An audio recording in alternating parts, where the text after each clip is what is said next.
আমি শুনলাম কালকে রাতে পাশের পাড়াতে ভূত এসেছিল। ভূত ভূত, ও আমাদের গ্রাম সব থেকে শিক্ষিত আর বিশ্বাসযোগ্য ছেলে। ও কোনোদিন মিথ্যা কথা বলে না। দাদু বোকাচোদা বানাচ্ছে, ভূত টুত কিছু হয়ই না। যখন কিছু রটে তখন কিছু তো বটে।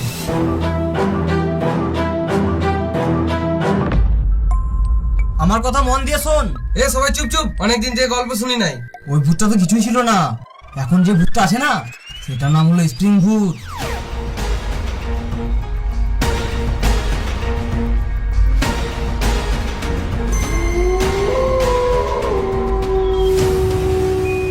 ভূতটা কেমন দেখতে বটে? তোর মতো দেখতে পারে রে শুয়োরের বাচ্চা।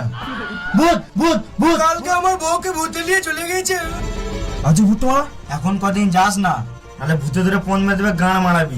আমরা তো মারা দূর থেকে দেখি, তুই তো মারা ঘর ঢুকে যাস বোকা চোদা।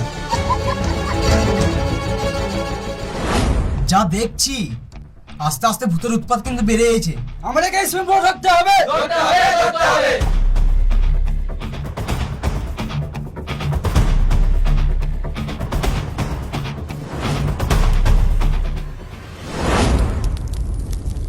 না খুঁজলে মধু বেরোয় না, ভূত কি করে বেরোবে? ওই রে ভূত, আয় রে ভূত, আমাদের পাড়া আয়, আমরা দুজন বসে বসে মজা মাংস খাই।